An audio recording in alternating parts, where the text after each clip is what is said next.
encuentra un refugio ideológico que bien puede ser aplicable en estos momentos. En ese momento se fabricaba con el plan quinquenal las heladeras Siam. Que hay una heladerita Siam en el museo, Claro. donde antes era el lavadero, hoy pusieron la mega cocina, porque ahí iban los chicos pobres a ese palacete hermoso, ahí en Palermo, iban a ver.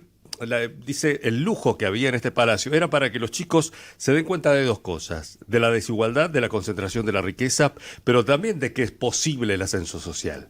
Y que se dieran cuenta que ellos también lo podían lograr. Por eso es que estaba ese palacete tan increíble ahí. Pero digo, la pasé muy bien pensando en que uno sabe qué país desea a partir de refugiarse en figuras como Eva Perón. Y que la verdad que ese es el país, ¿no? La Argentina que uno sueña, ¿no? Me das un poco pie a lo que yo quería decir hoy. Un título para el programa de hoy es Los desiguales. Fue un fin de semana donde se le habló a los desiguales y se les habló a los responsables de provocar o de sostener o de ampliar esa desigualdad.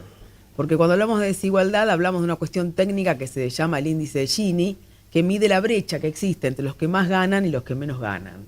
Y en los últimos tiempos esa brecha se aumentó 13 veces. En la Argentina los que más tienen ganan 13 veces más que los que menos tienen.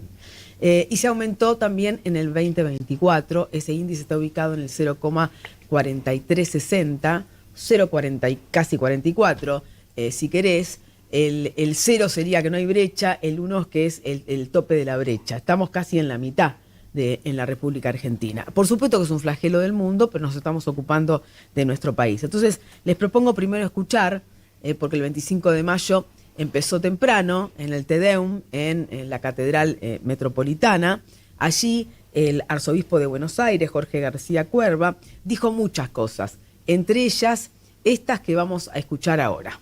Una vez más, bienvenidos todos a esta Iglesia Catedral de Buenos Aires que quiere ser siempre la casa de todos. El mensaje que compartiré quiere ser un aporte a la luz de la palabra de Dios para la reflexión de todos los actores de la sociedad argentina, convencido de que entre todos construimos la patria, más allá de saber que luego algunas frases puedan ser tomadas de manera aislada para querer alimentar la fragmentación. El jefe de la sinagoga, Jairo, le ruega a Jesús con insistencia por la salud de su hija. Y Jesús lo escucha, se conmueve y se moviliza. No se queda impávido frente a tanto dolor, el dolor de un padre que ve que su hija se está muriendo. Él quiere que su hija se cure y viva. Nosotros también venimos a pedirle a Dios que nuestra Argentina se cure y viva. Experimentamos que se está muriendo la fraternidad, se está muriendo la tolerancia, se está muriendo el respeto. Y si se mueren esos valores, se muere un poco el futuro, se mueren las esperanzas de forjar una Argentina unida, una patria de hermanos. Escuchando al arzobispo de Buenos Aires, Jorge García Cuerva. Decía, Argentina sangra de inequidad. Y esto es lo que quiero resaltar cuando hablo de los desiguales, cuando hablo de un país cada vez más desigual, el de la República Argentina. Nadie se salva solo, y un país que sangra inequidad y un país cada vez más desigual hace que aunque vos te vaya bien hoy, que digas, no, a mí me va bien con este gobierno. Yo la verdad que estoy más tranquilo, no tengo las protestas en la calle, me puedo circular, me siento más libre. Y todas estas cosas que todos los días se te meten por los medios de comunicación y por los dichos, obviamente, de quienes gobiernan. Mientras haya tantas millones de personas que lo están pasando mal, en algún momento eso te llega a vos. Una sociedad donde hay un pobre, donde hay un hambriento, donde hay un anciano que no tiene alimentos o no tiene remedios, o hay un hospital que no puede atender a sus pacientes, o hay una escuela que no puede dar clases porque no tiene ni una estufa en invierno, hace que eso no sea una sociedad vivible para los que le van bien tampoco. Entonces, me parece muy interesante que el arzobispo de Buenos Aires frente al presidente de la Nación y las máximas autoridades, el presidente impertérrito, ¿no? No se le movía un pelo, le pudo haber dicho todas estas cosas. También se refirió a al gran asuntismo en las últimas elecciones y dijo: años de promesas incumplidas y estafas electorales, nos mintieron, nos hicieron perder las ganas de participar. Y se refirió concretamente a los jubilados, a lo que pasa los miércoles, ¿no? Los jubilados merecen una vida digna, acceso a los remedios y a la alimentación. ¿Cuántas generaciones deberán reclamar por jubilaciones dignas?, preguntó el arzobispo de Buenos Aires. Reconoció que este es un problema que viene de lejos, es cierto, es así, pero dijo: tenemos el compromiso de resolverlo hoy. Aunque venga de lejos, no es argumento para que el actual gobierno no lo resuelva. Pero además se refirió a que hemos pasado todos los límites. Hemos pasado todos los límites, habló del terrorismo en las redes, de la descalificación, de la agresión, del destrato, la difamación, que parecen moneda corriente. Mencionó al nuevo Papa, a León XIV, cuando dijo no a la guerra de las palabras y las imágenes. Y yo agrego algo acá que dijo Natalio Botana, que me parece muy interesante, porque habló de la barbarie de las palabras. La barbarie de las palabras en las que estamos inmersos todos los días. Y pidió el arzobispo frenar el odio urgentemente.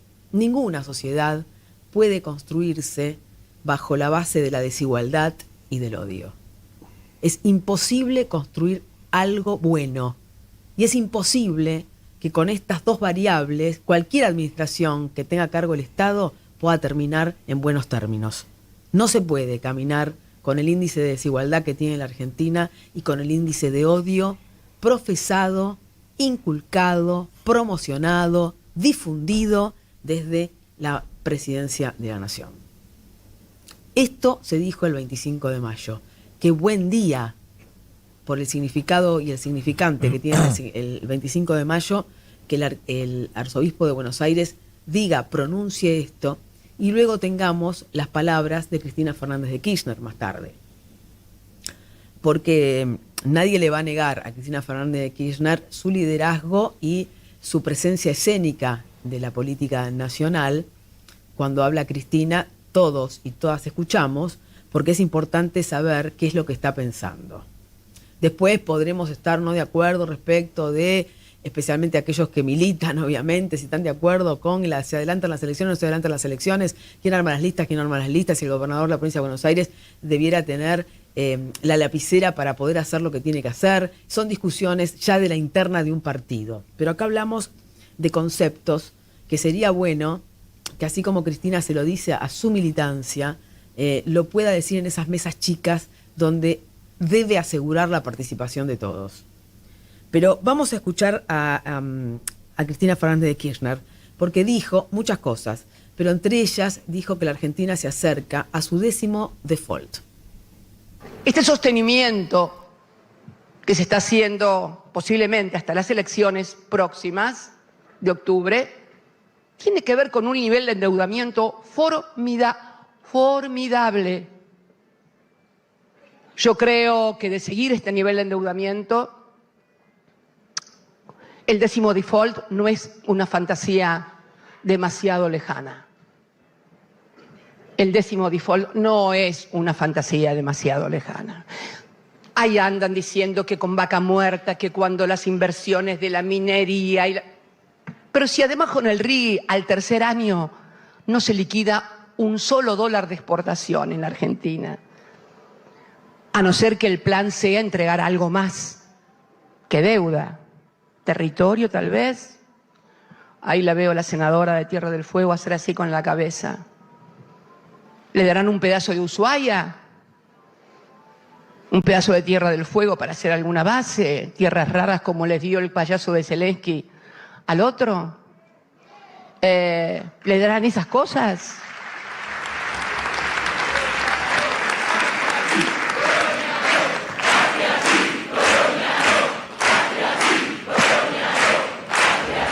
Esta es la verdad de la milanesa. Todos los días tiran una nueva. Bueno, no escuchamos exactamente cuando dijo lo que quería escuchar, que era que está cerca el 10º default. en la Argentina, lo dijo, pero entonces me distraje yo. Lo dijo.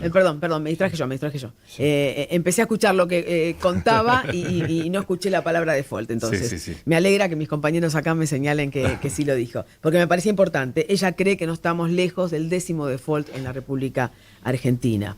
Habló de estúpidos, de giles, de mediocres, de chatos. ¿Quién se va a acordar de ellos de aquí a 20 años? Pero dijo algo también muy importante. Enseguida después vamos a hablar del capítulo cultura. Va a estar en un ratito hablando con nosotros Jessica Tritten, que tuvo a su cargo contenidos públicos, y entre ellos Encuentro y Paca Paca. Y vamos a hablar de Paca Paca, pero después. Dijo Cristina que estamos en el desgobierno de Milei, en la búsqueda desesperada de dólares. Pero los desencantados de Milei, y acá me parece algo importante, tampoco quieren volver con nosotros, dijo Cristina Fernández de Kirchner. Hay que dejar de ser militantes electorales para volver a ser militantes políticos. Y ahí quería hablar sobre este concepto, quería hablar con ustedes. Porque es cierto, a ver, en las votaciones que ya tuvimos hasta ahora, hay un porcentaje que en muchos casos se acerca y a veces supera el 50% de ausencia. Eso no quiere decir que sean personas que esté captando el peronismo.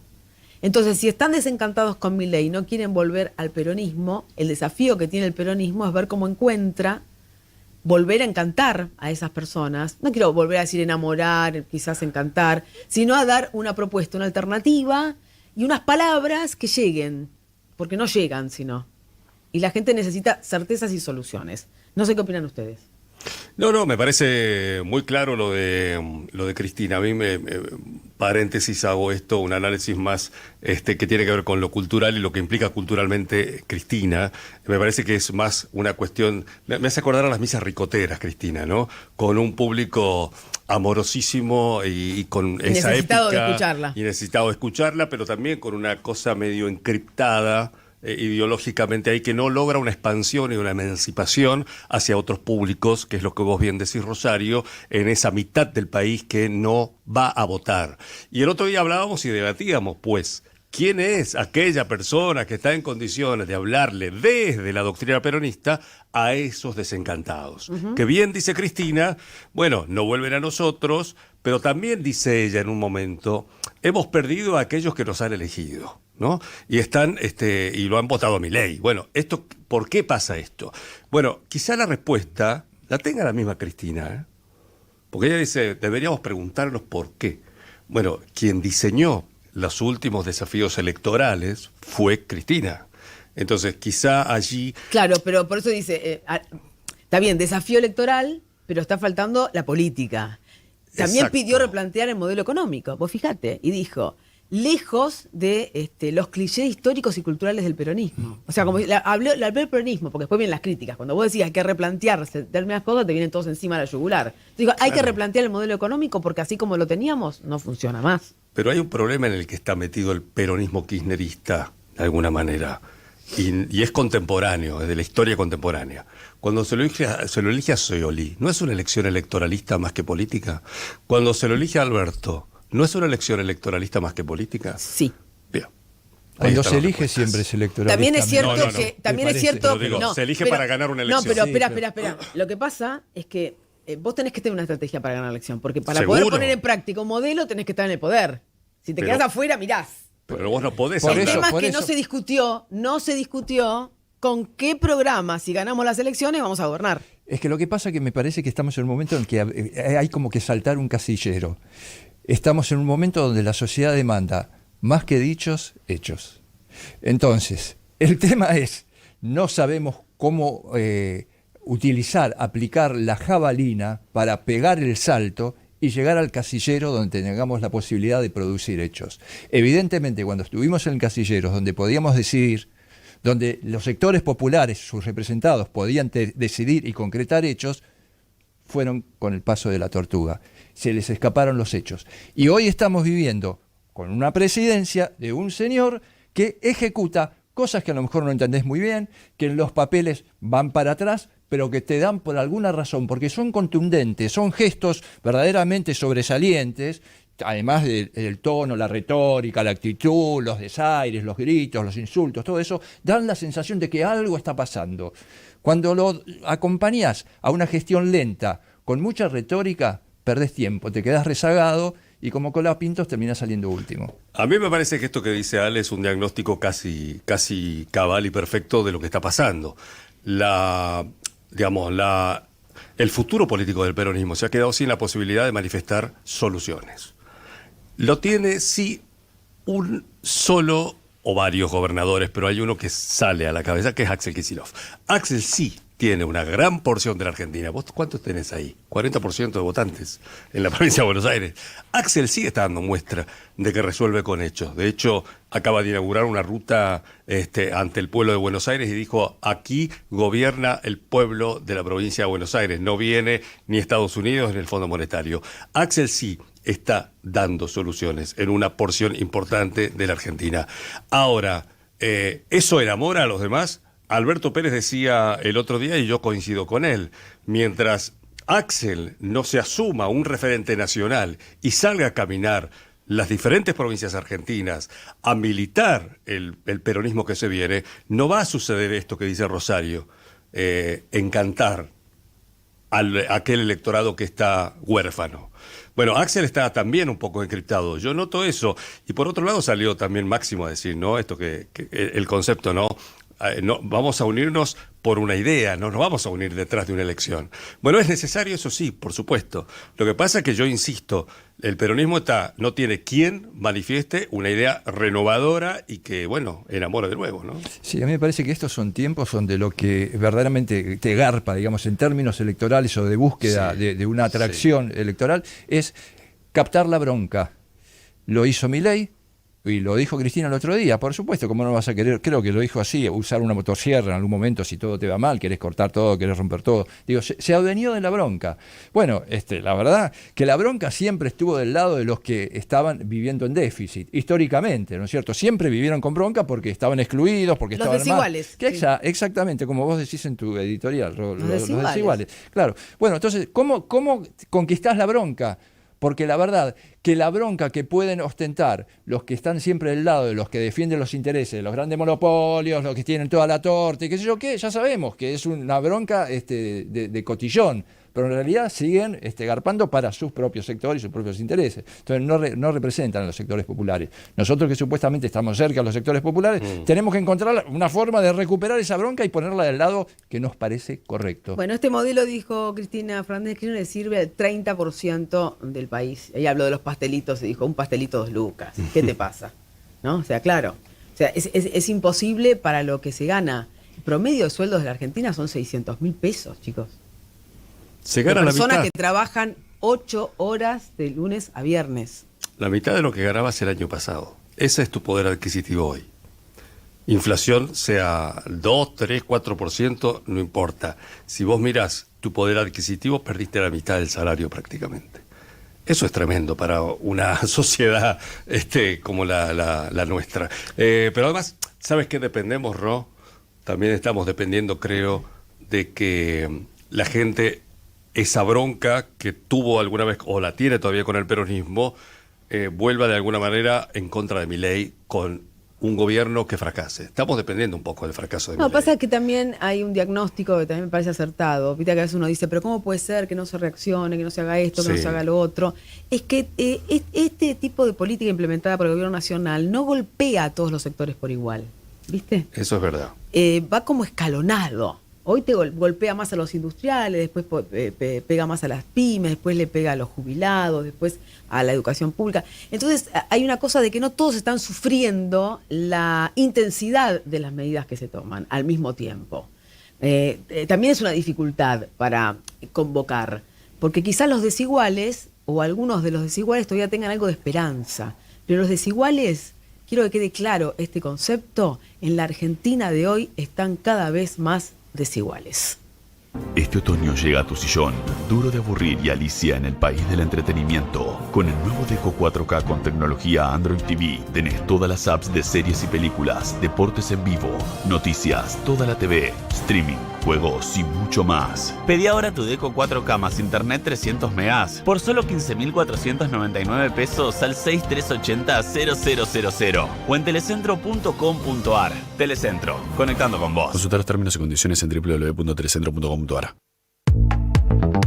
Desbloquea tu creatividad y publica con éxito con la asesoría personalizada de Iván Tello. Instagram, Iván Tello Escritor. Están abiertas las inscripciones para la Policía Bonaerense. Si tenés entre 18 y 29 años y terminaste el secundario, súmate a la fuerza más grande del país. Formación y carrera profesional. Ingresá a gba.gov.ar y súmate a la fuerza. Te estamos esperando. Gobierno de la Provincia de Buenos Aires. Che, vi las fotos que subieron. ¿Dónde andan? Se ve precioso. No, Osa, oye esa foto. ¿Por dónde andan? Precioso. ¿Qué energía tiene ese lugar? ¿Dónde estás? ¿Para dónde fueron? Yo ya quiero ir para allá. No sabe lo que es este lugar. Es hermoso. Sabe el paisaje. Neuquén, el secreto mejor guardado. Los vinos pueden ser una manera distinta de viajar. Bodega del Fin del Mundo te transporta a la inmensidad de los paisajes patagónicos a través de sus vinos. Encontralos en www.shopfindelmundowines.com. Si tu celu es Movistar, podés contratar Movistar Fibra con 300 megas de velocidad a solo 19.000 pesos por mes con el primer mes gratis. Aprovechala para jugar sin lag ni microcortes, disfrutar la misma velocidad de subida que de bajada y tener todos tus dispositivos conectados al mismo tiempo. Movistar Fibra es para todo lo que te gusta. Movistar. Válido del 25 del 2025 al 2 del 6 de 2025. Sujeto a disponibilidad técnica y geográfica. Más info consultar en movistar.com.ar/legales/internet/fibra. Centro Ginecológico Allende Pinto. So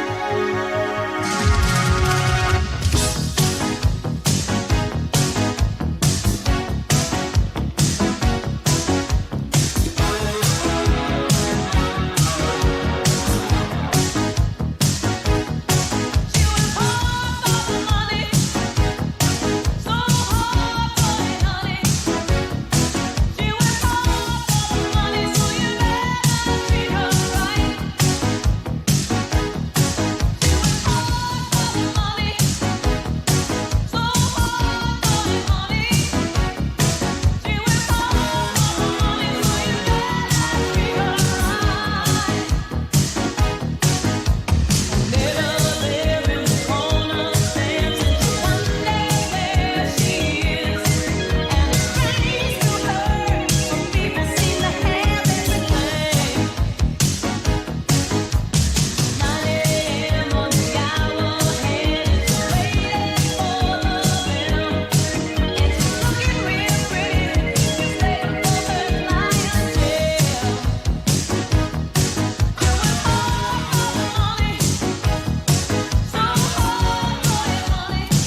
Alguien escribe "te amo" y un celular anuncia que ha llegado un mensaje. Una vida tranquila por AM 1190, Radio Perfil.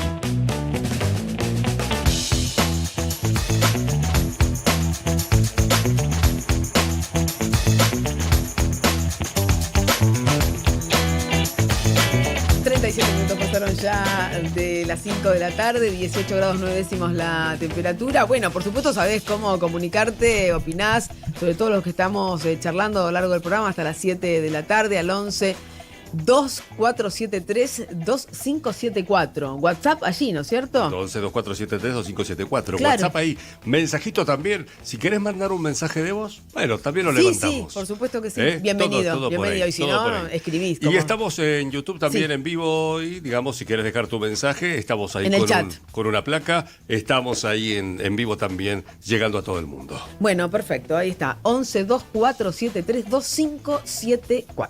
Perfecto. Vamos a hablar de un tema doloroso, espantoso, horroroso, realmente, que está sucediendo en este genocidio que se está aplicando sobre Gaza, sobre los palestinos, borrar de la faz de la tierra a los palestinos, en esto que está llevando adelante el premier israelí Netanyahu, bajo el argumento del horror que sucedió aquel 7 de octubre, donde tantos hombres de Israel y mujeres perdieron su vida y también de otras nacionalidades y fueron tomados prisioneros y fue una locura.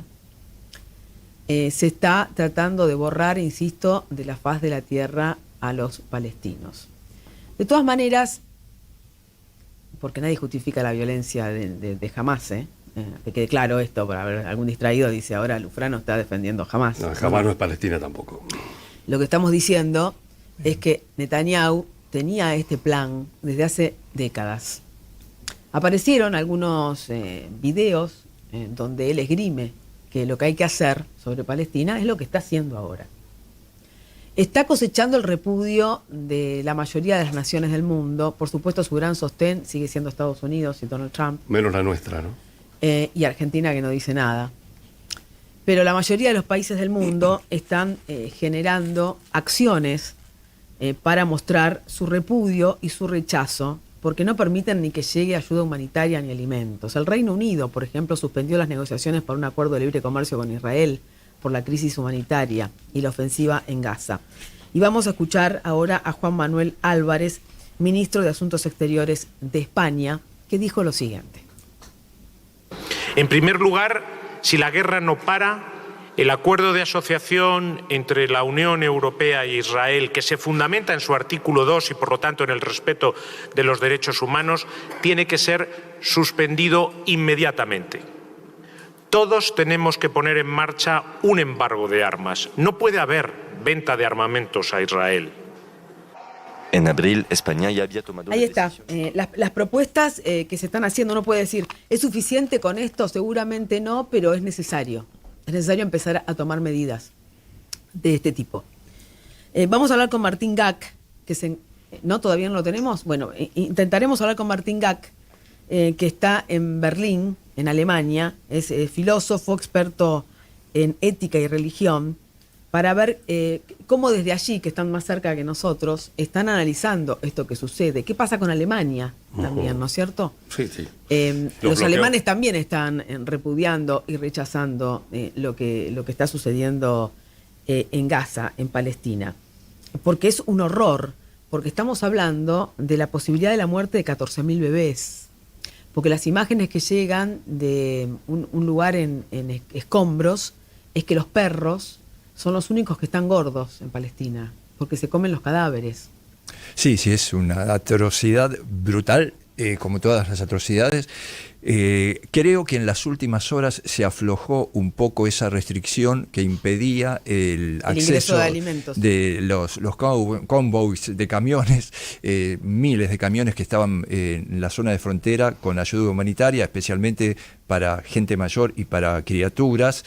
Pero lo cierto es que Netanyahu, según se reveló hace mucho tiempo y por estas cuestiones que no se entienden de la política nacional e internacional reconoció en algún momento que alguna vez estimuló con recursos económicos justamente a quien es hoy supuestamente el gran enemigo del Estado de Israel, que como bien dijo Facundo, no es Palestina, sino supuestamente, decimos, es Hamás, y sabemos que las atrocidades de Hamás son atrocidades, de eso no hay ninguna duda. Pero, digamos, de la misma forma que Estados Unidos alguna vez alimentó y gestionó el crecimiento de los talibanes, ¿no? Y que después resultó ser que lo de las Torres Gemelas, lo que todos sabemos. Bueno, Netanyahu alguna vez estuvo aportando directo o indirectamente, como fue con los contras Estados Unidos, ¿se acuerdan? Así no, que como con Bin Laden, claro. Exactamente, por eso digo, bueno, cómo se alimentan determinados personajes en ciertos y después momentos se te vuelven en contra. Perfecto. Bueno, lo cierto es que ahora aparentemente estarían entrando un poco más fluidamente los convoys de camiones para repartir ayuda humanitaria. Pero sí, las imágenes siguen siendo brutales. Y Martín Gack, que ha cubierto durante casi un año las alternativas del conflicto de Gaza, es un experto, es judío además, y él ha dicho, como alguna vez se dijo, no en mi nombre, no en su condición de judío y además como conocedor verdaderamente de lo que sucede ahí en el terreno, porque bueno, convengamos lo siguiente, en Israel también hay una gran cantidad de ciudadanos israelíes que están en contra de la postura del gobierno de Netanyahu y que repudian lo que se está haciendo contra el pueblo palestino. Bueno, vamos, ya sí, ahora sí lo tenemos en línea a Martín Gack. De él estábamos hablándote para darte referencias de con quién vamos a iniciar esta charla. Se encuentra en Berlín y le agradecemos mucho, Martín Gack, por atendernos aquí en Buenos Aires. Estamos Alejandro Stillman, Facundo Herrera y saluda a Rosario Lufrano. ¿Cómo va? Mucho gusto. Bien, ya tarde acá a las 11 de la noche. Claro, sí, un poquito tarde, pero gracias por nosotros esperarnos. arrancamos recién aquí a las 5 de la tarde, que serían, claro, las 10 de la noche en Berlín. Bueno, Martín, a ver, estamos tratando de comprender lo incomprensible que es esta situación donde pareciera que se quiere borrar de la faz de la tierra al pueblo palestino. Sí, creo que digamos está totalmente claro que esa es específicamente la intención, y está totalmente claro no porque haya que se hayan llevado a cabo investigaciones o por las declaraciones o por los reportes en campo, sino porque es específicamente lo que tanto el aparato político como el aparato público israelí ha declarado desde el primer día, desde octubre del 2023. Todas las declaraciones, desde el gabinete de Netanyahu hasta miembros del Knesset, hasta personajes públicos, periodistas, pero también músicos, intelectuales públicos, etcétera, han establecido claramente que la intención era la destrucción total de Gaza. Y lo que estamos viendo es exactamente lo que prometieron. En alguna medida, una de las cosas que se suele repetir es cuando alguien nos dice quiénes son, hay que creerles. ¿Y qué posibilidades, desde tu análisis, existe de revertir? Digo, distintas naciones están repudiando, rechazando, tratando de no seguir comerciando con Israel, de que no se le venda armas, pero sabemos que el gran sostén que tiene Israel es Estados Unidos. Sí, los dos grandes sostenes de Israel son Estados Unidos y Alemania.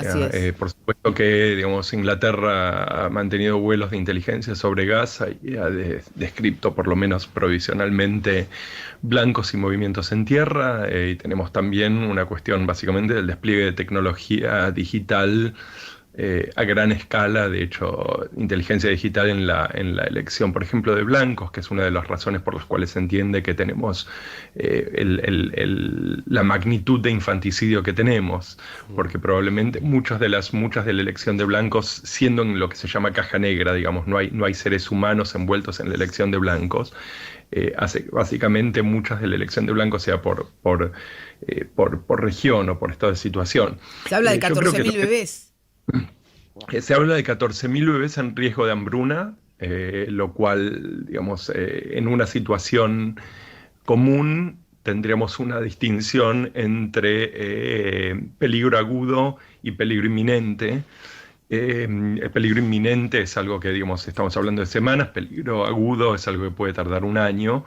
en que se establezca la hambruna, pero el problema es que en Gaza no quedan hospitales funcionando. El 98% del sistema hospitalario ha sido destruido. De los 36 hospitales de Gaza, los 36 hospitales han sido destruidos. No hay sistema de distribución de alimentos y ayuda, porque de hecho Israel ha bombardeado prácticamente todo el aparato de las Naciones Unidas, la Agencia para Refugiados Palestinos de las Naciones Unidas, acusándolos de terrorismo sin absolutamente ninguna prueba. Tengan en cuenta que hay 2 investigaciones grandes, ninguna de las 2, digamos, arrojaron ningún tipo de conclusión cerca de lo que Israel declara sobre las Naciones Unidas. Hay una acusación constante de antisemitismo. Y por otro lado, lo que hay también es pozos de agua bombardeados, con lo cual hay una enorme cantidad de pozos de agua bombardeados, y el norte de Gaza prácticamente totalmente destruido en un estado de ruinas. Entonces, eso quiere decir que en una situación que sería más o menos común, el peligro de hambruna podría ser de alguna manera enfrentado por distribución de alimentos, etcétera, pero en este momento eso no es una posibilidad, porque, digamos, están además todo frenado, los sistemas de logística están prácticamente devastados y destruidos.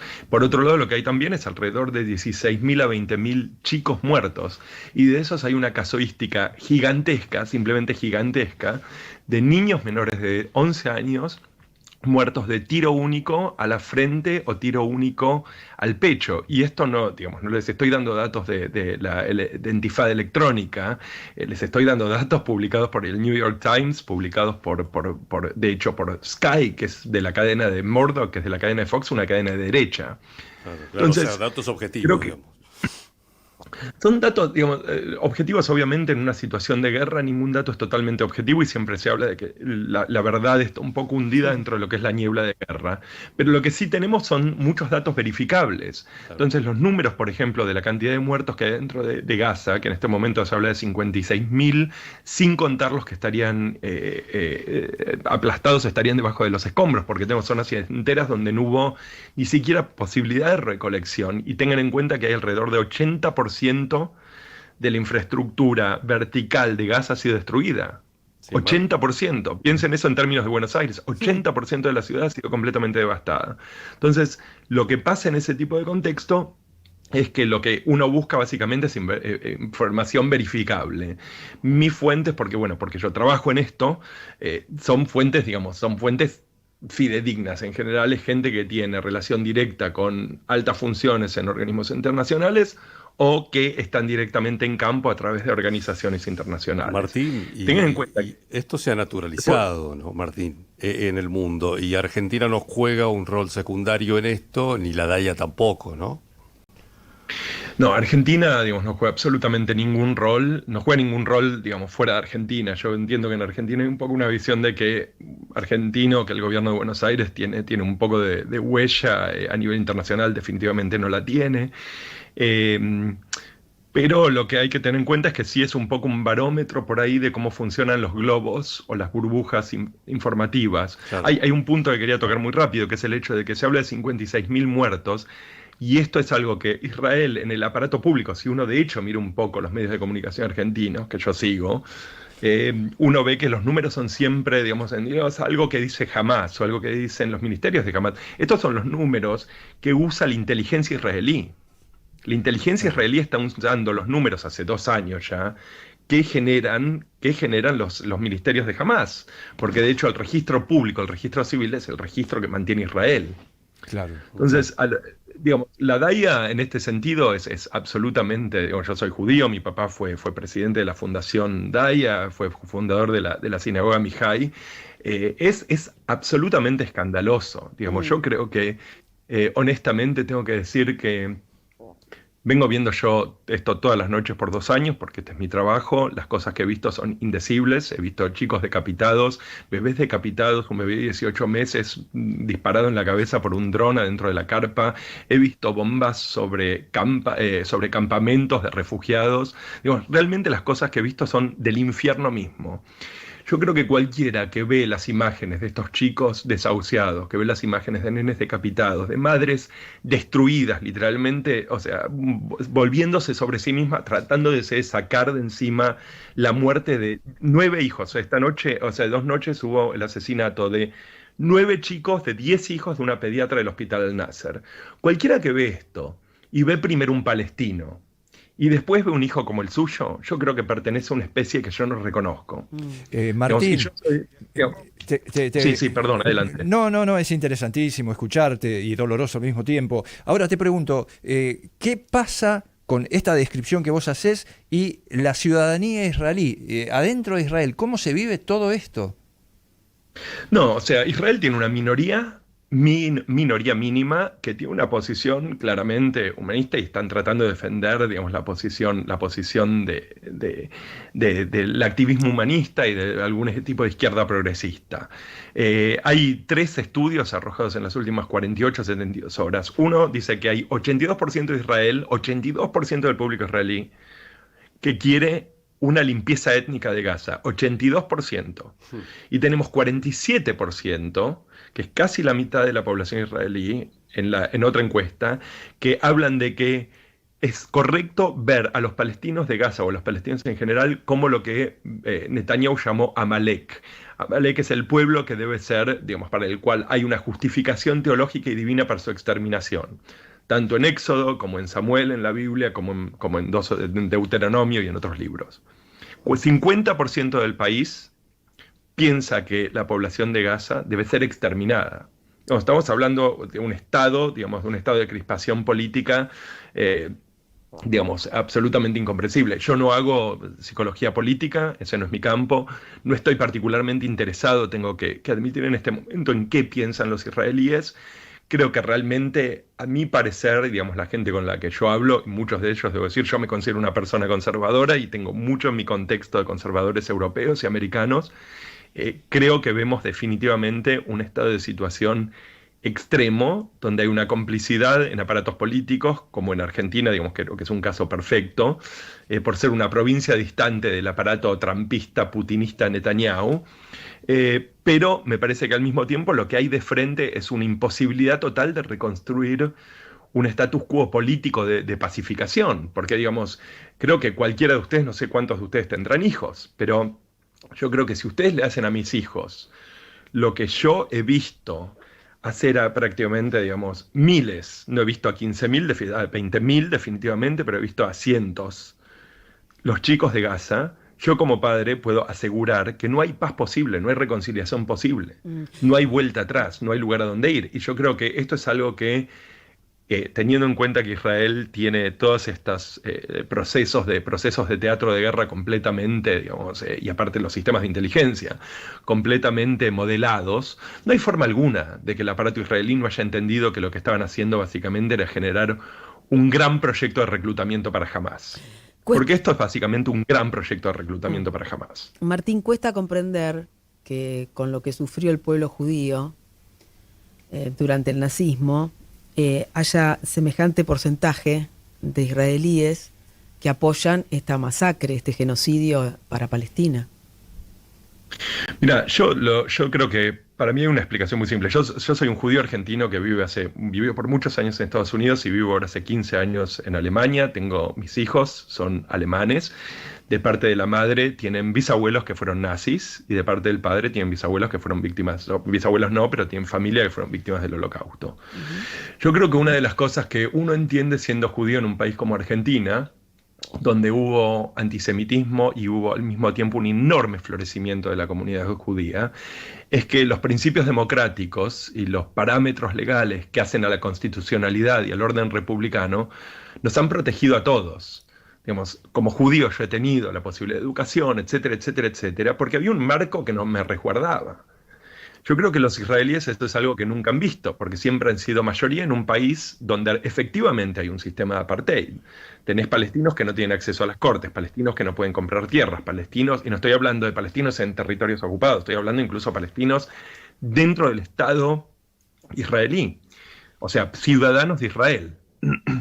Entonces yo creo que la idea, efectivamente, de la importancia central del derecho civil, de los derechos humanos y los derechos cívicos, es algo que para el común denominador del aparato político israelí no es comprensible. Mientras para alguien que creció de frente a algo que es efectivamente antisemitismo. Yo estuve juntando piedras en la AMIA y mis viejos fue, digamos, presidente de la fundación, murió gente ahí adentro. Yo tengo una visión muy clara y creo que todos las tenemos como digamos, ciudadanos argentinos, de que nos refugiamos en la ley, que la ley es un refugio. Y por eso la ley internacional, el derecho civil internacional humanitario, etcétera. Yo creo que esto es algo que realmente no existe, o sea, existe dentro de ciertos parámetros. Yo tengo amistades dentro de Israel, tengo relación con Gideon Levy, que es un periodista de Haaretz muy, muy conocido, tengo relación con gente alrededor de Amir Ahaz, tengo mucha relación con la gente de B'Tselem, que es la Organización de Derechos Humanos, y de ninguna manera, creo que esta gente tiene claridad total y absoluta sobre la importancia de los derechos individuales y la importancia de integrar al cuerpo palestino a la vida civil, pero eso no es el común denominador. Ahora, en base a tu narración, desde los distintos puntos de vista que lo estás llevando adelante, y con el poderío que tiene Israel y los apoyos fuertes de Estados Unidos y de Alemania, pareciera que el pueblo palestino no tiene ninguna chance de seguir viviendo. Está condenado. Sí. Está condenado a desaparecer. Yo creo que, la verdad, tengo que decir que con la mano en el pecho y con dolor en el alma, creo que sí. Creo que en este momento no hay absolutamente nadie que esté parado, digamos, entre el pueblo palestino y los tanques. Y estoy hablando de cosas muy concretas, no estoy hablando de Hamás acá, estoy hablando de chicos de 5 años, estoy hablando de madres, estoy hablando de abuelas, estoy hablando de lisiados, estoy hablando de chicos con síndromes de Down, médicos que han sido violados a la muerte, por ejemplo, en la cárcel de Sdei Tamán. No hay... Frente a la barbaridad que estamos viendo, y yo tengo que decir que yo creo que esto es con creces peor que Auschwitz, porque Auschwitz no fue conocido hasta el verano del 45, cuando se abrieron las puertas.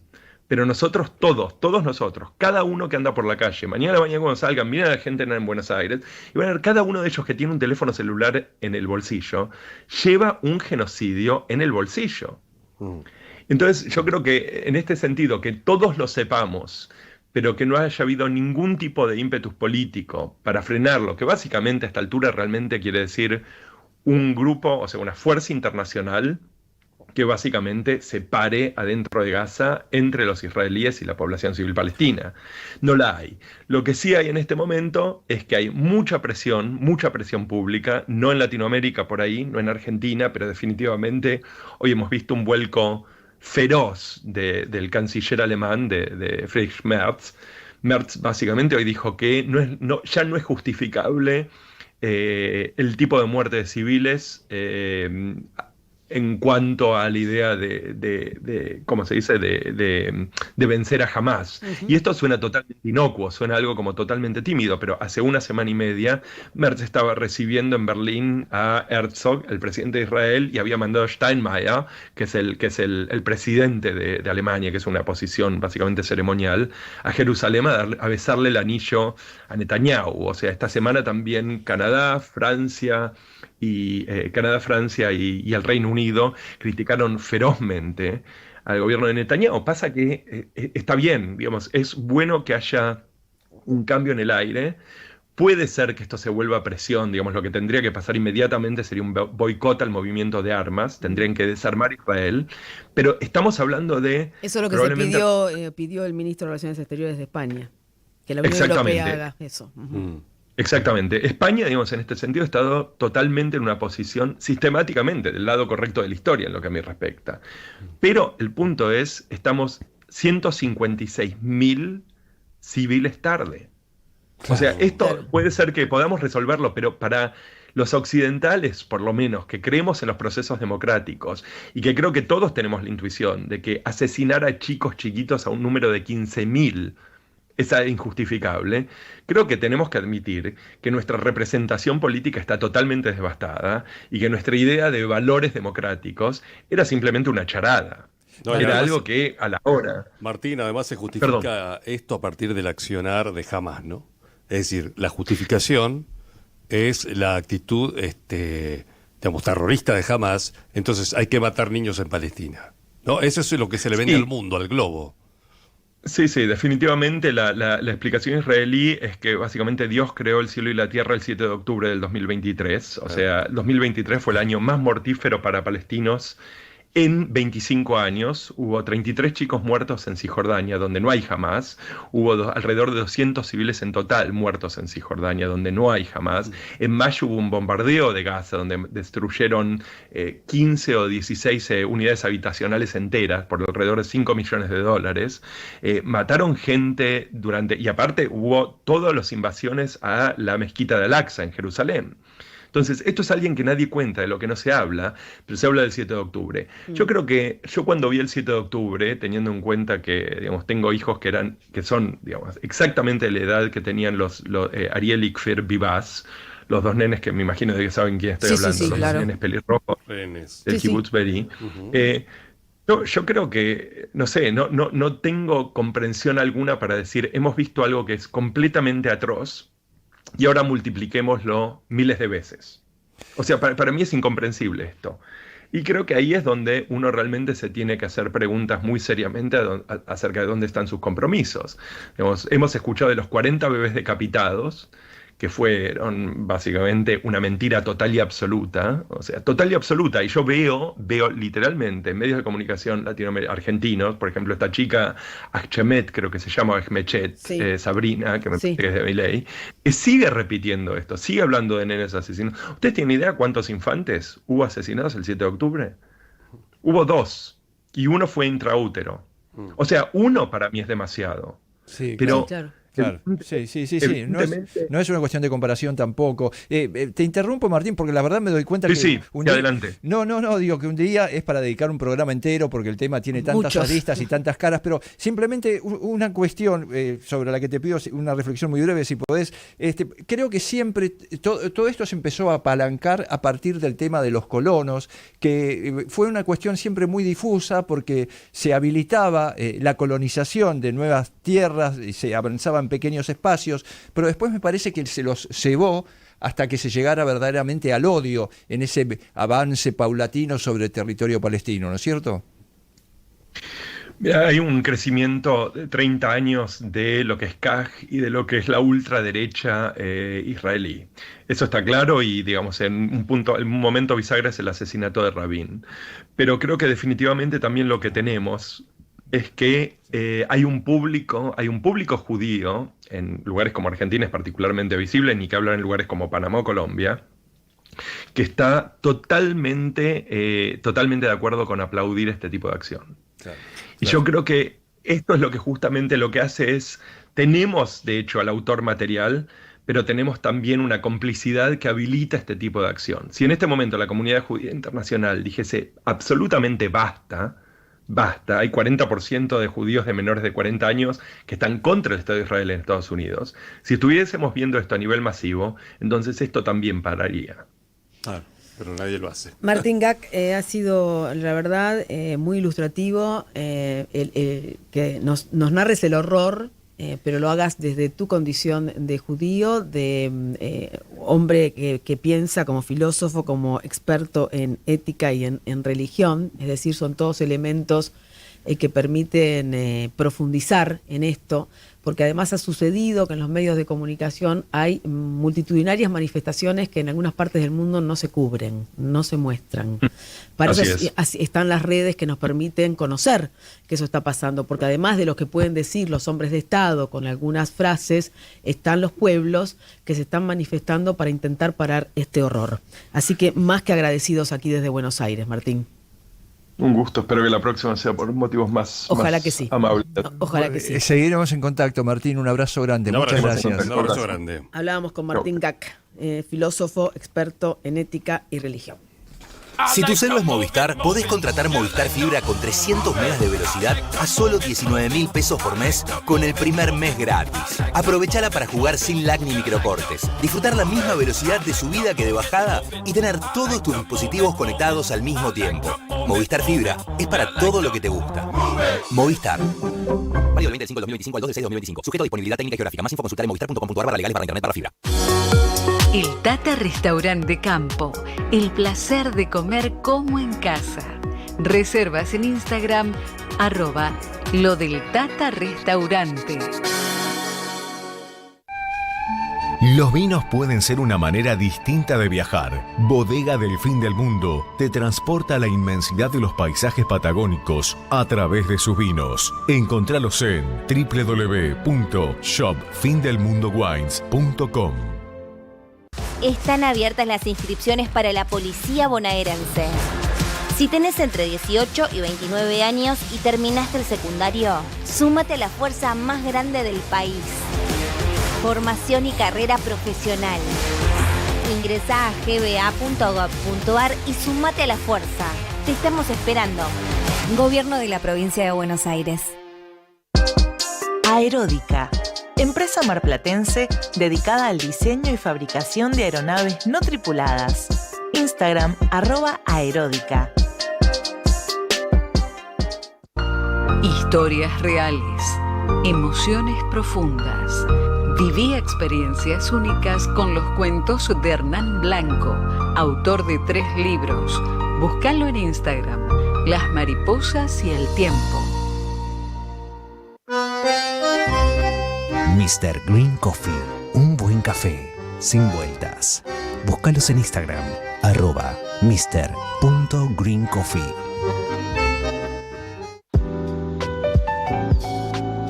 MG Developments presenta Web Canning Center. Oficinas y locales comerciales con acceso inmediato a Autopista Canning. Recorrelo en realidad virtual. Llámanos al 11 7125 4074. Qatar, Resto de Campo, una verdadera experiencia culinaria. Emilio Mitre, 1093, esquina calle 23, Carlos Quinn.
La música nacional con un clásico rasguña Las Piedras, Sui Generis, con el querido Charly García, Nito Mestre, en Una vida tranquila.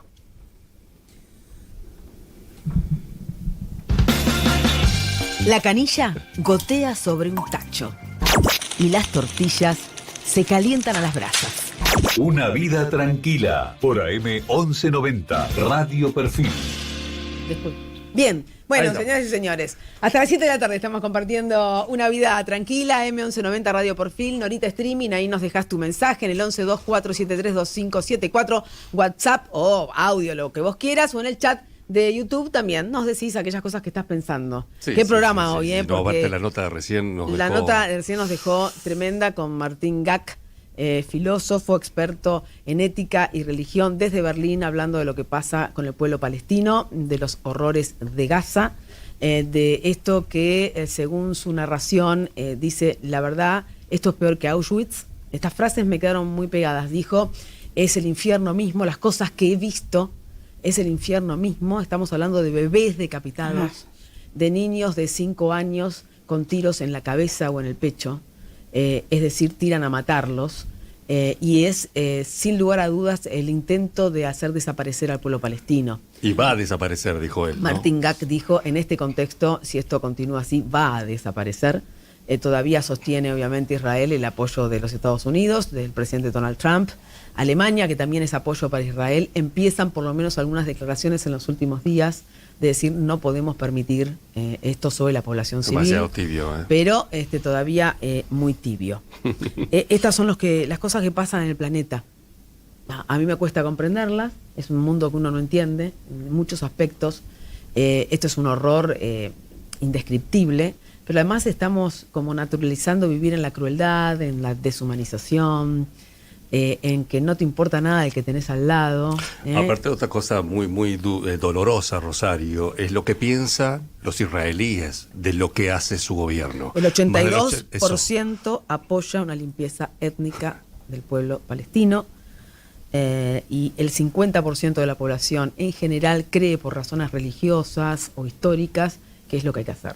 Sí, o sea, sí, es muy tremendo, es muy tremendo. Yo antes de que pasemos a la entrevista que sigue a continuación, quiero dejar constancia de que Martín Gack, que fue el protagonista de la nota de recién, para los que quieren seguir su mirada sobre este tema, está en Instagram, es Martín en Berlín, por favor véanlo, aporta siempre material sumamente interesante. Martín en Berlín en Instagram, verán todo lo que cuenta Martín Gack sobre este horror. Argentino, vivió muchos años en Estados Unidos, hace 15 años que vive en Alemania y es judío. Entonces también nos interesaba su punto de vista desde todas estas aristas. La que dice, claro, es Blanca Rebori, que está con nosotros. Blanca, querida, qué gusto recibirte. Un gustazo. En Una vida tranquila aquí en Radio Perfil. Hace años que nos conocemos, Rosario. Sí, Blanca, un gusto enorme. De la época de Mañana, Tarde y Noche. Sí, señora, en Radio Belgrano, cuando era Radio Belgrado, pues está llena de zurditos. Ahora el presidente Milei sería una panzada con esa radio. Pero eran unas notas sensacionales. Qué lindo, tuyas, ¿no? Muy buenas. Qué lindo momento. Yo aprendí de todos ustedes, realmente, porque estábamos rodeados de genios. Jorge Dorio, Martín Caparrós, Enrique Vázquez, José María Pasquini Durán, Eduardo Silvercasten, Jorge Lanata, cuando era el Jorge Lanata, ¿no? Era Mónica Gutiérrez. Mónica Gutiérrez. Sí, estábamos realmente en una radio maravillosa. Estaba la señora Blanca Rebori, claro. Arturo Cavallo, que era el productor con el que me tocó trabajar, ¿te acordás, no? De Arturo. Terrible. Nada que ver con Cavallo, ¿no? No. Terrible. Mañana, tarde y noche era. Sí. Era un programa. Era Mañana, Tarde y Noche. Era Mañana, tarde y noche. Empezaba a las 9 y terminaba a las 6 de la tarde. Yo no me iba en un... De 9 a 18, chicos. Era de lunes a lunes el laburo. Pero claro, era un placer estar ahí, ¿o no? Pero, la verdad, ¿sabes lo que aprendí? Dios mío, qué maravilla. ¿Cómo estás, Blanca Rebori? A ver, tengo que decir bien, o sea, en forma particular, ¿no? Y, digamos, familiar, hasta ahora, bien. Pero bueno, desde el punto de vista de la profesión, no. Porque a mí me cortaron el programa que tenía, no Raíces, porque ya estaba cortado de antes, pero Cosas Nuestras en Radio Nacional, cuando asumió Milei. Claro. Ni siquiera me avisaron, ¿eh? ¿Ah, no? no. ¿Y cómo fue? ¿Llegaste un día y no, ya no estaba? ¿Cómo era Mira, eso? Fue un verano. Tengo que reír, porque... Fue en el verano. Porque viste que el 31 de diciembre terminaba el Los contrato. contratos, claro, ¿no? claro. Del 23. Claro. Pero no es que me llamaron para decir, bueno, mira, el programa no va a ir No más. se renueva el contrato. No, nada. Está bien. Nada. Fiel a sus modales. Claro, está muy bien. ¿Qué vas a esperar, Blanca? Buenos Claro, modales. es la Pero- consecuencia de todo lo que estamos viviendo ahora. Exacto. Y es tremendo, ¿no? Mm. Digamos que hoy, no un consuelo, pero leí que en las últimas elecciones en Finlandia, que venía con la ultraderecha, exactamente como acá en la Argentina, lo que está haciendo Milei lo hizo Finlandia. Bueno, en las últimas elecciones, ahora hace unos días, perdió la ultraderecha. Bueno, Es una está bien. esperanza, es una Entonces esperanza. dije, bueno, quiere decir que hay una línea que podría pasar. ¿Votaste? ¿Vos estabas en Capital? Sí. ¿Votaste? Sí, voté. Porque viste que la gran cantidad de personas que no fueron a votar.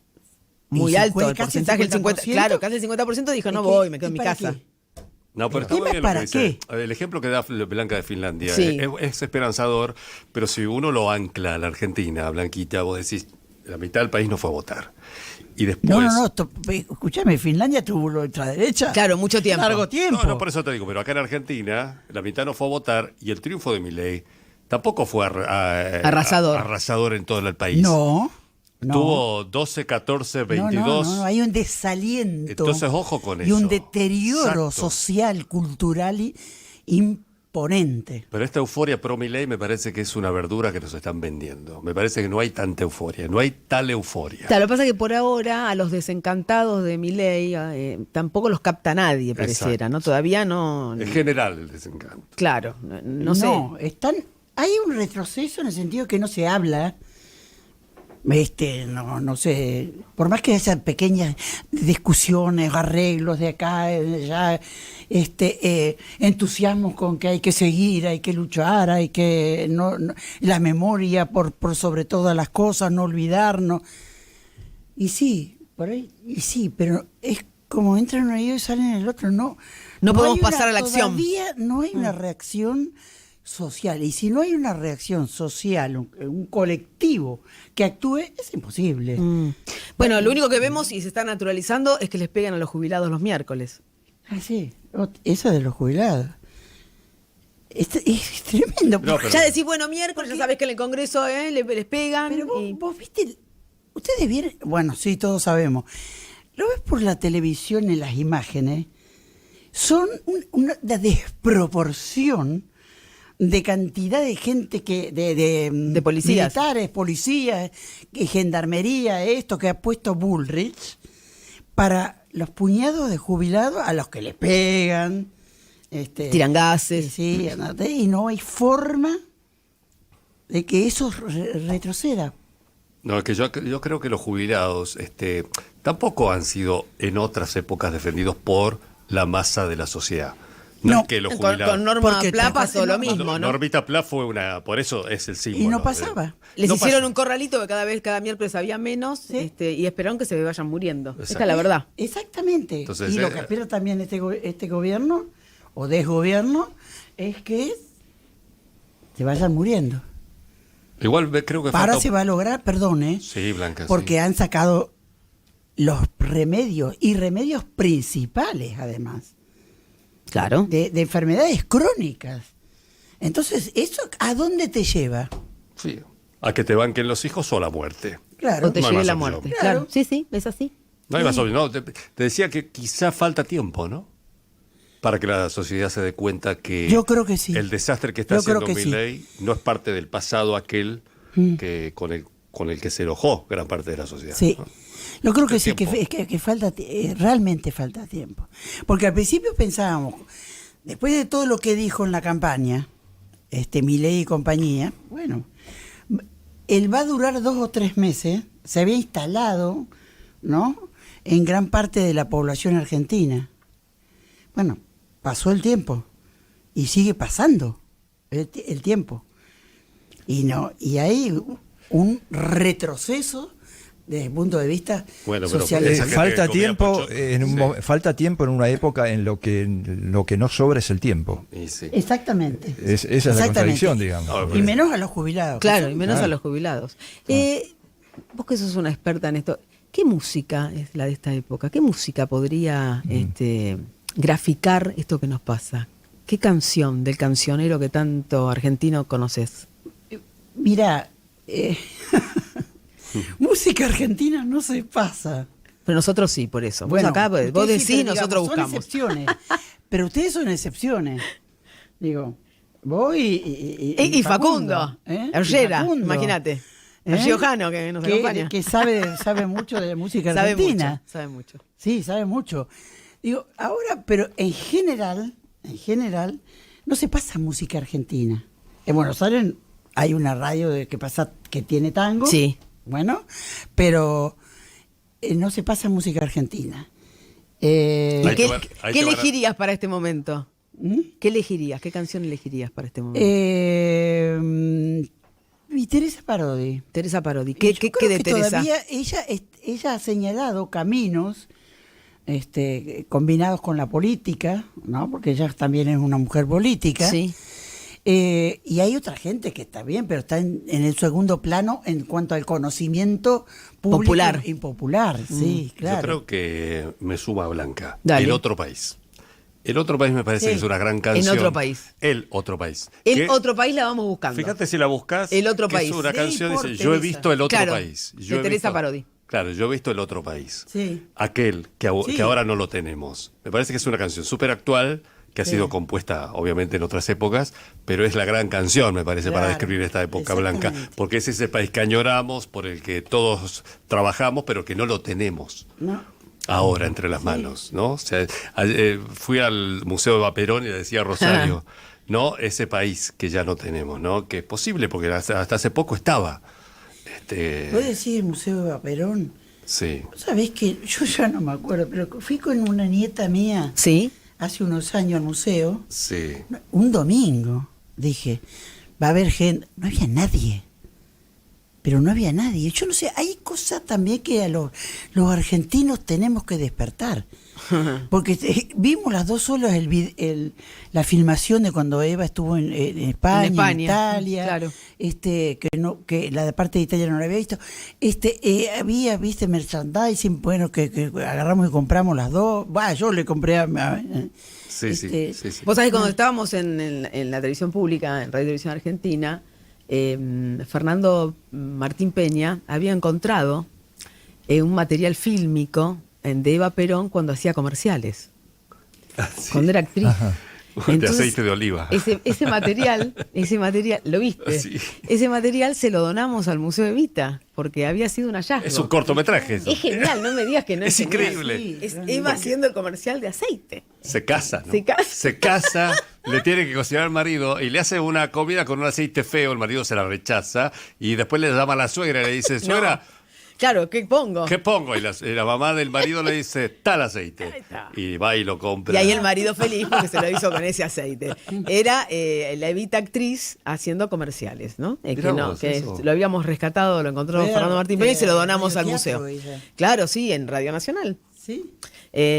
A ver, ¿por qué está Blanca Rebori hoy acá? Entre otras cosas, porque además porque la queremos, porque la admiramos. Es una amiga. Es una amiga y porque me había hecho esta invitación especial para mañana, martes 27 de mayo, 17:30, evento artístico musical con la participación de estos invitados, Cristina Vanegas, Esteban Morgado, Orlando Goldman y Martín Aldeano, la conducción de la señora Blanca Rebori. Es el cierre de la muestra fotográfica colectiva Nora, Siempre nos cuidó. Y obviamente estamos hablando de Norita Cortiñas, y como nuestro streaming se llama Norita por Nora Cortiñas, y no voy a poder estar porque tengo que estar acá, Claro. entonces dije, dale Blanca, ¿podrás venir? Y entonces charlamos de todo. Contame de qué es esto. Es una muestra que organizó un fotoperiodista, Alejandro Andán, junto con... El turco. El turco. El turco anda. El turco Andán, bueno, sí, que en realidad es de origen libanés, ¿viste? Sí. No Sí, turco, sí, pero le bueno. decimos el turco. Y- Todos son turcos. pero todos son turcos. Sí, todos son Y una colega, Ana Bianco, Sí. que organizaron una muestra fotográfica de los momentos que consideró Alejandro Andam emblemáticos de Nora Norita. Cortiñas. Y entonces convocó a varios colegas fotoperiodistas para que ellos eligieran la foto una foto que le hicieron a Nora Cortiñas, que consideraban realmente importante en la vida política de Nora, ¿no? Y después se hizo porque eso fue en marzo, se hizo una convocatoria con ellos, con todos los que participaron, que son más de 8, y que fue muchísima gente al Centro Cultural de la Cooperación, donde ellos explicaron lo que pasó en la dictadura con ellos, cómo los defendían las madres, que no solamente los cuidaban en la ronda, sino que después iban a las redacciones, Nora Cortiñas, a cuidarlos. Iba a cuidarle y preguntar si no les había pasado nada. Mirá esto que nos cuenta, pienso en lo que está pasando los miércoles, donde los agredidos son fotoperiodistas. Eso es lo que hablábamos hoy, porque estuvimos haciendo los repasos en el Centro de la Cooperación con Alejandro Andam y Ana Bianco, que lo que está pasando ahora con los fotoperiodistas es peor. Es peor que la dictadura, Rosario, Facundo. Eso es tremendo. Es tremendo. Sí. Porque dicen, hablando, nos recordamos algunas entrevistas que hicimos con algunos fotoperiodistas, nos decían, en la dictadura por lo menos podíamos ir a trabajar. Exacto. Sin esperar que nos tiren un tiro en la cabeza, nos metan un tiro en la cabeza, como le pasó a Pablo Grillo.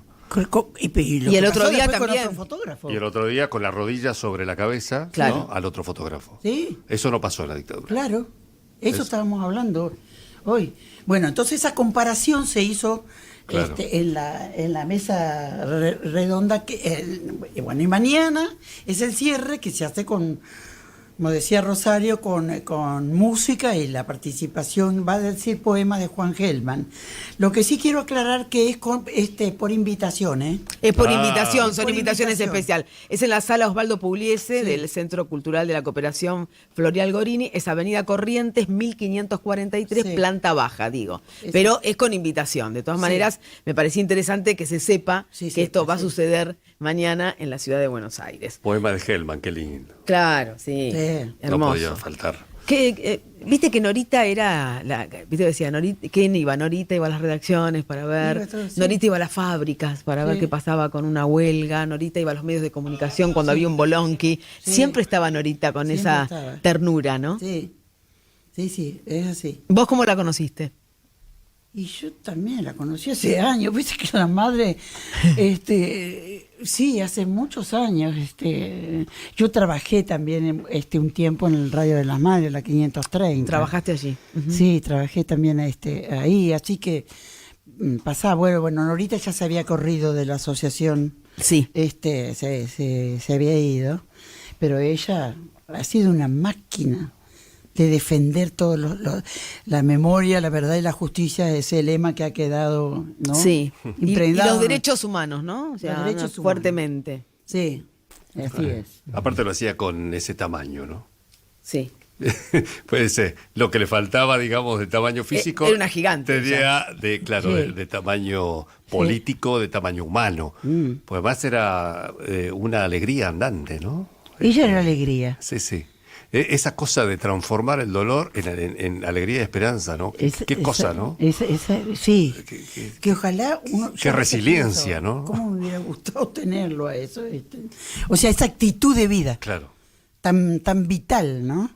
Que es parte de cierto aspecto de la condición humana, ¿no? Que la tienen pocos. Claro, pocas personas que pueden tener tanta vitalidad. Ciertas personas. Después de haber sufrido lo que se sufrió también, ¿no? Sí, ¿es una cuestión de temperamento? Yo pregunto, digo, porque nos escucho charlando de esto y digo, estamos siempre, obviamente, hablando de Norita, que ya no está, en una actitud evocativa, ¿no es cierto? Ahora, ¿cómo podemos convertir ese material evocativo en un impulsor y que nos proyecte hacia adelante? Digo, ¿cómo revertir la naturaleza, esa química, para una acción ya sea retórica o de hecho, con los cuerpos, pero que nos saque de esa remembranza para ponernos en acción, digamos, ¿no? Y es el desafío de esta época, ¿no? Y pues, es que poner actos de conciencia, que no es fácil. Porque por ahí, viste, los que hemos pasado la dictadura y que ha sido difícil para muchos, muy difícil, porque las amenazas estaban.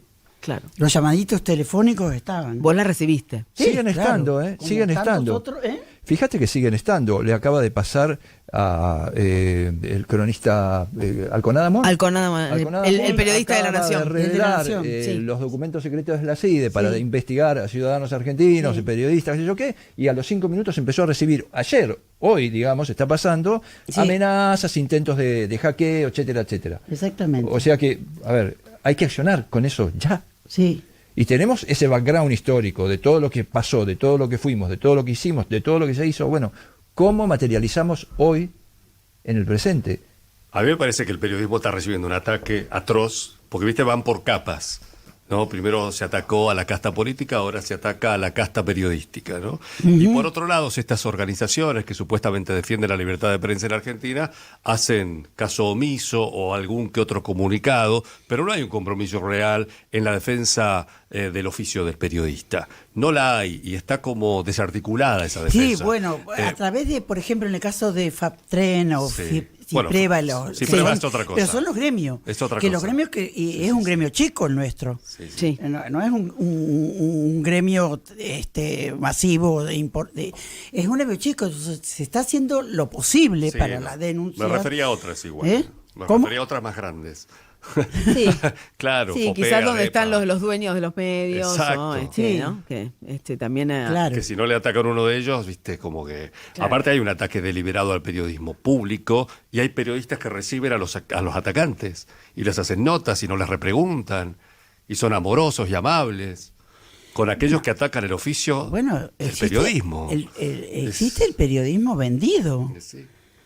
Que lamentablemente el periodismo vendido está a flor de piel, está demasiado expuesto en canales que se ven todos los días, que tienen rating, porque también eso es muy peligroso, ¿no? Hubo una época en que el periodismo en realidad obedecía a una cierta lírica, ¿no? La idea de levantar la antorcha de la verdad, y creo que todos los que estudiaban o se acercaban al periodismo, ni siquiera había universidades que estudiaran ciencias de la comunicación, no existía, ¿no es cierto?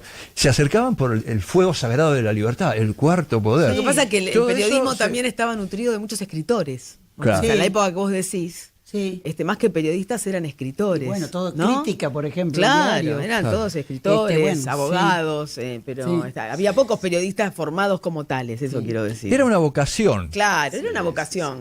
Que Bueno, para algunos pero también- empezaba como un hobby, ¿no? También había un fin altruista que eso ya no está. Pero también, mira, en todas las épocas hubo el rechazo al ser pensante. Yo cuando me inicié, muy jovencita, terminaba el grafotécnico, que era la escuela de periodismo. El grafotécnico. Claro. ¿Conociste a ¿Qué José Luis Izquierdo Hernández, a Julio Mafud, que enseñaban ahí? Sí, Qué claro mal. que sí. Ahí estudió el Turco Asís también, inclusive. Ah, mira. Sí, sí. Bueno, y después tuve suerte, pasé directamente a la redacción de Clarín, como colaboradora primero, pero había en esa época también tristezas. Yo recuerdo, y a veces lo digo, estaba el poeta Raúl González Tuñón. Claro. Pero Raúl González Tuñón era cortacables. Un espanto. Yo decía, pero ¿cómo? ¿Viste que tenés una idea? ¿Cómo? Un poeta como, ¿no? Sí. Porque manejaban las secciones, ¿no? Gente que por ahí no tenía el nivel periodístico o idea de la cultura de lo que significaba. Menos mal que me topé con Osvaldo Bayer. Muy bien, bueno, mirá, Menos mal mirá que me con topé. quién te topaste. Y sí, maravilloso. Trabajé con él. Y sí. Mira vos. Blanquita, bueno, gracias qué por haber venido, por compartir estos minutos Sí, está la con canción, nosotros. Está la canción y vamos a cerrar con la canción que eligieron entre los dos al final, Blanca y Facundo, de Teresa Parodi. ¿La presentás? Bueno, o el no, otro- que la presente Dale, Blanca. claro, Blanca, por Presentá favor. la Presentá canción Teresa. de Teresa, dale. Bueno, porque podemos presentarla juntos. Facundo. Bueno, ¿Qué por te supuesto, parece? dale. Va. Una canción de Teresa Parodi. Que tiene Blanca. que ver con ese otro país, que justamente el otro país, el que tapamos, digo tapamos porque uno intentó con lo poco que puede hacer, ¿no? Pero que está tapado. Siempre intentan taparlo. Pero que existe el otro país cultural, el otro país que piensa, el otro país que actúa y que produce. Sí, aquel país donde la naturaleza dialoga con el hombre, diseña sus lenguajes, sus músicas y su forma de amar la tierra y su propia nación, ¿no? Sí. Su concepto de patria, Blanca. Exactamente, Facundo. Teresa ha sido desde que empezó un testigo. Su obra es un testimonio de distintas épocas de nuestra patria. Sí, ¿no? sí, sí. Gracias, Gracias Blanca, a ustedes por la gracias. invitación. Teresa Parodi, dale. Otro país, descalzo en el arenal, con ojos de Kunumi, preguntándonos por la dignidad.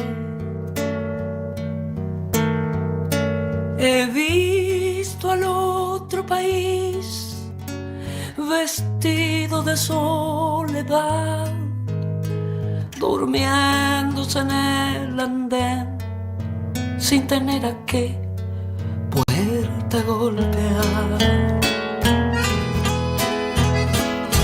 He visto al otro país pidiendo la libertad de aquellos que encarceló sin explicación tanta impunidad. Lo he visto jugándose entero por los demás, de blancos pañuelos van, déjenlo pasar, déjenlo pasar. Lo miré soltar su esperanza al viento como una pandorga de sol en vuelo. Lo miré volver del trabajo incierto, con el puño alzado lo sigo viendo. Lo miré pelear defendiendo un sueño, lo miré en tus ojos, che compañero, tan intensamente. Lo sigo viendo, lo sigo viendo.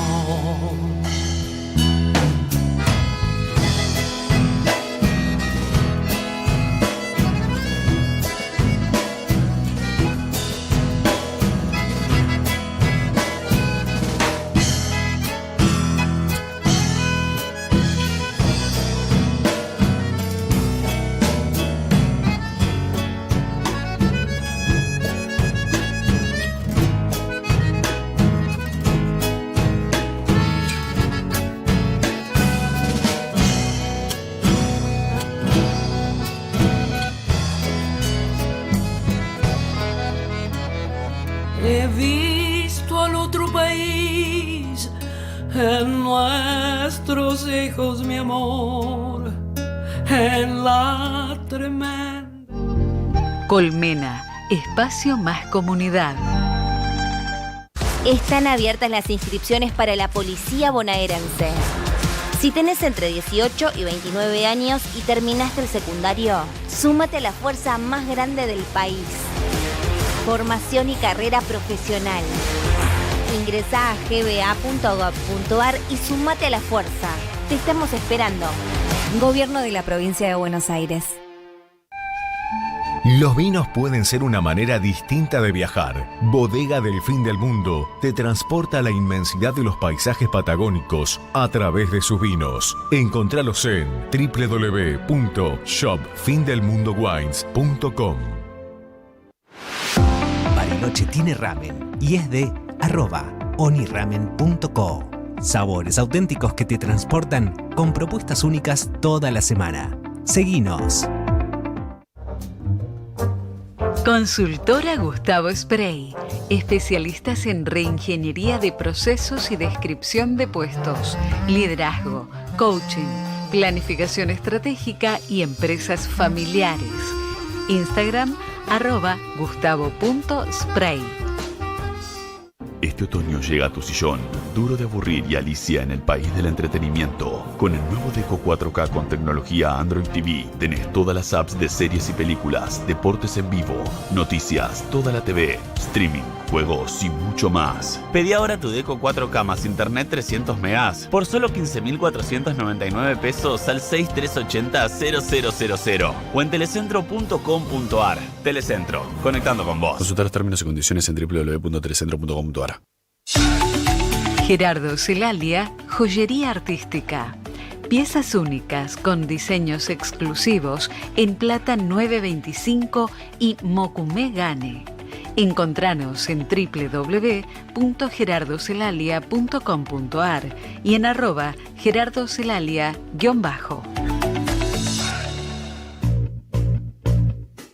En el hospital, una parturienta puja. Mientras las calles se llenan de banderas y de gritos. Una vida tranquila por AM 1190, Radio Perfil. Mm.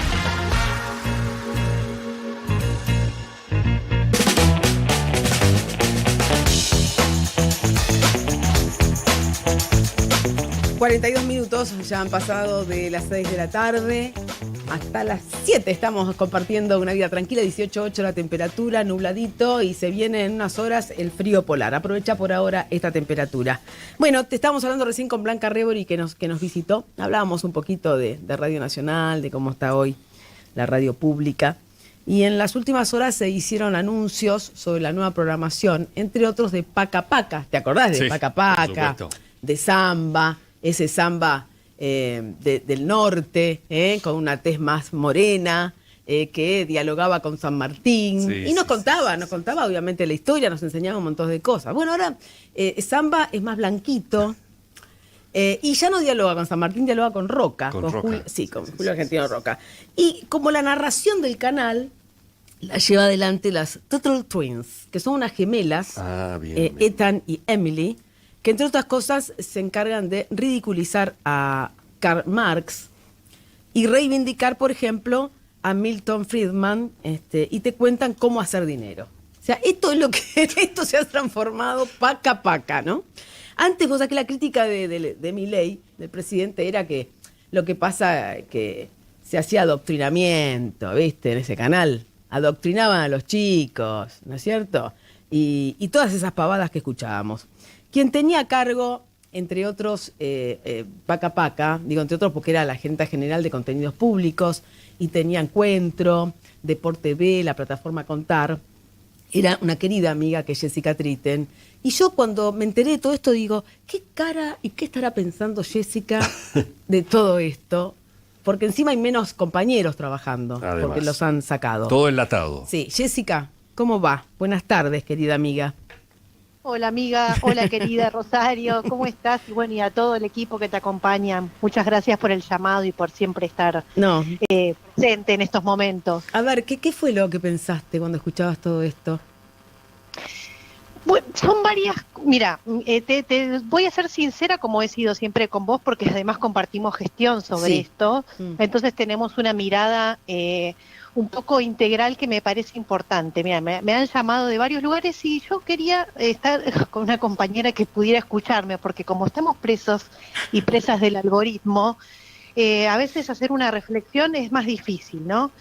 Yo por un lado, cuando vi el tráiler de Paca Paca y cuando vi todo esto que circulaba, en un principio yo quiero ser hiper respetuosa con los trabajadores y las trabajadoras que quedan. Eso me parece como fundamental en principio, ¿no? Porque entiendo que si hay un tráiler, hay trabajadores que están dando una discusión amplia, ¿no? Que es la de su puesto de trabajo, su salario, e incluso dando su pelea en materia de contenidos, ¿no? Entonces ahí es como ambiguo. Por supuesto que yo lo que he visto lo puedo criticar en función del para qué nació Paca Paca, ¿no? Paca Paca nació en el marco de una ley nacional de educación para producir contenidos educativos, para formar parte del sistema educativo, y yo ahí, ahí puedo hacer una crítica. Por otro lado, veo este tráiler y me genera muchas contradicciones, a la vez que quiero ser hiper respetuosa porque los compañeros están resistiendo con su propio cuerpo. Las peleas del propio sostenimiento del puesto de trabajo, que a la vez es el sostenimiento del proyecto de Paca Paca, y también... ¿Tenemos un problema con cortó? la comunicación? A ver. Sí. ¿Se escucha? Ahora sí. Bueno, entonces esa es un poco la contradicción que siempre, me genera, por supuesto, cuando veo a ese samba así tan intervenido y que no forma parte del digamos, original, obviamente que me genera estas contradicciones grandes, pero sí quiero rescatar que hay trabajadores que están poniendo su cuerpo para que exista al menos un tráiler. Y yo ahí a veces veo en ese tráiler, no sé, veo un guardapolvo y sé que hay un trabajador o una trabajadora que dio esa discusión. Claro. Entonces eso me parece importante destacarlo. Después, por supuesto, algo que nosotras con Rosario y con Bernarda Llorente hicimos hace más de un año, que no me parece el problema tanto, por supuesto que lo que más repercusión tuvo es esto, pero hace un año nosotras denunciamos ante la CID, ante la Relatoría Especial por la Libertad de Expresión, que el problema de esto es la intervención, ¿no? Es una intervención donde no hay forma de discutir política pública si hay un medio público, en este caso varios medios públicos, las 3 empresas estatales intervenidos. Entonces, me parece que el origen de este drama, y Rosario y Bernarda y yo y un montón de compañeros, pero digo, en nuestros nombres estuvieron estas denuncias, que fue muy grave esa intervención, significó la imposibilidad de discutir los contenidos. Ahora lo vemos, obviamente, vemos que no se respeta la Ley Nacional de Educación en el caso de Paca Paca, y en los medios públicos no se respeta de otras maneras.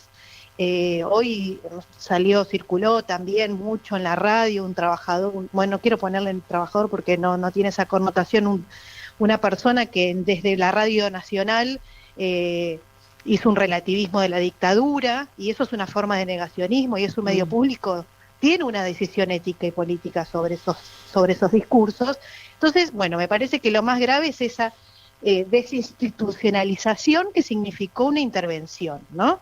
Y ahí es donde yo hago todo este análisis, que me gusta hacerlo con vos porque sé que vos, hemos discutido tanto de esto, y después en lo concreto veo ese tráiler y me pasan estas cosas, ¿no? Esta doble...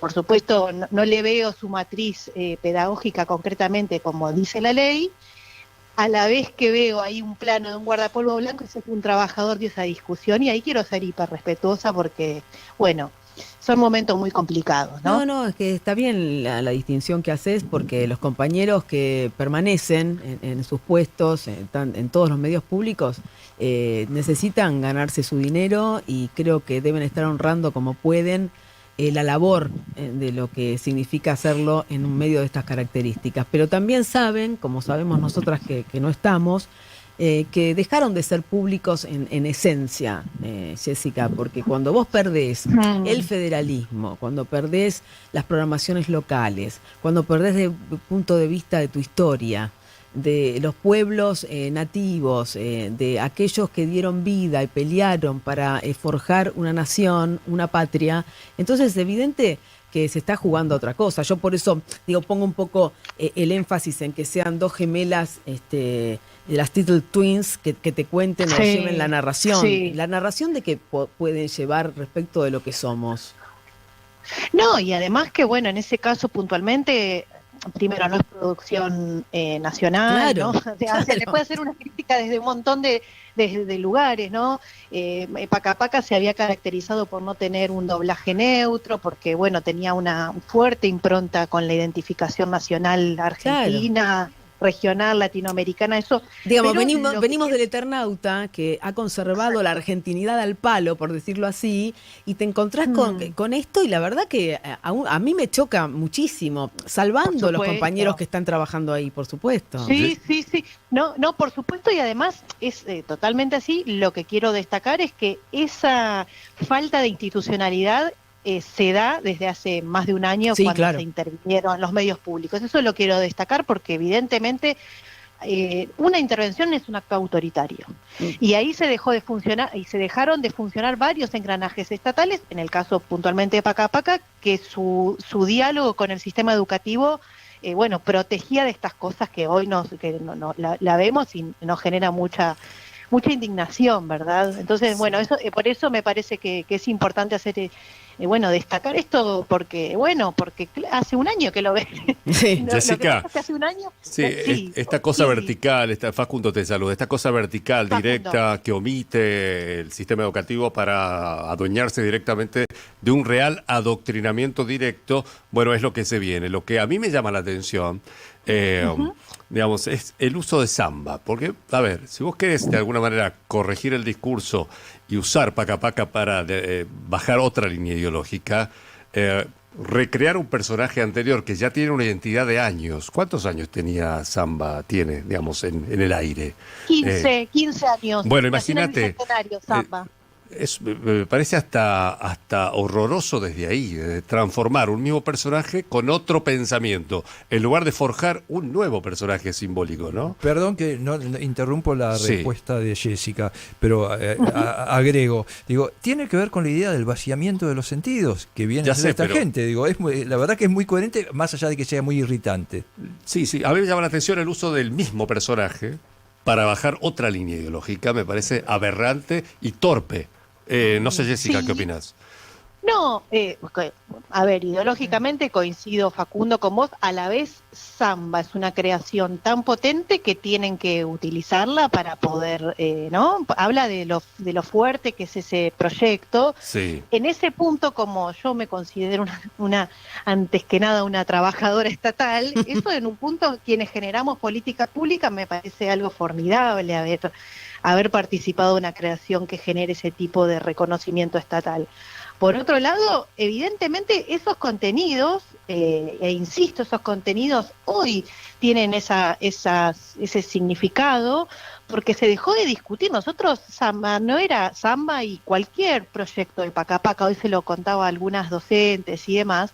Los proyectos de los canales públicos estaban vinculados al sistema educativo, lo que nos obligaba, en el buen sentido, a discutir con todos los niveles, con el nivel inicial, primario, secundario y además con todas las áreas de formación y además con las más de 65.000 escuelas que tiene el sistema educativo. Eso te da una riqueza, una profundidad, una democratización del conocimiento que hoy está en manos de una intervención, es decir, una persona, una única línea de pensamiento, ¿no? Y eso ahí es donde nosotros vemos esa gravedad y lo evidenciamos en esto que sale y nos obviamente nos duele muchísimo porque pero nos duele porque vemos que no están funcionando para lo que deben funcionar los medios públicos, ¿no? Igual, Jessica, yo lo que te quiero decir es que ese manoseo de Samba no sé si nos va a salir bien. Me parece que no, la sociedad no sé si lo va a ver como algo piola. Me parece que hay un Samba que ya la gente asumió, lo quiere de una forma. Es como cualquier otro personaje de la ficción. Me parece y que además, no. ¿sabes qué? Además, ¿sabes qué? Samba está protegido en las escuelas, porque Samba este fue el 25 de mayo, ayer, y en las escuelas se sigue pasando el Samba que habla original. sobre El original, claro. Sí, y no por hacer una apología de la melancolía, sino para decir, estos son nuestros contenidos que fueron discutidos por expertos, especialistas y sobre todo por nuestro sistema educativo, que esa es la fortaleza que tiene. Y esto es una... Lo que pasa es que lo que se ataca en el fondo, Jessica, es nuestro sistema educativo. Obvio. Nuestro sistema educativo y nuestros medios públicos en función de generar una ciudadanía federal, una audiencia que tenga que ver con respetuosa de los derechos humanos. Pacapaca es un proyecto que tiene que ver con las infancias, pero desde una perspectiva de los derechos. Sí, es como que de pronto al Eternauta, no sé, lo hagan bancario, empresario, ¿no? Digo, un ya CEO, está. es Nosotros, un CEO, pero ya lo compramos de otra forma. O simplemente una de las más, un relato más de la ciencia ficción con todo lo que implica para la historia argentina y la historia política de Argentina, el Eternauta, obviamente. Eso mismo ocurre. Y yo por eso quiero destacar que hace un año hicimos las denuncias pertinentes en donde corresponde, ¿no? Y a mí lo que me asombra es la escucha social, ¿no? Porque la escucha social es difícil, es compleja, es difícil. No hay que, cuando a veces nos dicen por qué hablan todo el tiempo de esto, y bueno, porque en algún momento se vuelve a encender esa escucha, ¿no? Sí. Vuelve a tener Exacto. un tipo de sentido y eso me parece fundamental. Nuestra obligación es esto, es decirlo, no interrumpir esa palabra que quieren acallar. Jessica Tritten, como siempre, un gustazo escucharte y te mando un abrazo enorme. Un abrazo, Ro, para vos y para todo el equipo y gracias por mantener siempre la llama de la memoria presente. Así es, muchas gracias. Un abrazo. Bueno, Chau. interesante, hoy hemos tenido, la verdad, un programa con fuertes testimonios y importante terminar con esto que tiene que ver con nuestra cultura, con nuestro ser argentino, con todo lo que eso significa. Un lindo programa, profundo, doloroso, pero también, profundo. Eso es lo importante. Eso es lo importante. Bueno. Se puede pensar, se puede escuchar al otro y se puede reflexionar. De eso se trata. Y ser optimista, básicamente. Gracias a Alejandro Vázquez, que entró en el segundo tiempo en el control. Sí, después gracias, de Charlie. Ale. Después Charlie, claro. Charlie siempre ya es parte de nuestro equipo, pero Ale hoy se sumó. Y nuestra querida Lara Sainz. Gracias, Larita. Muchas gracias. ¿Nos vamos hasta mañana? Chau. Hasta mañana. Chau.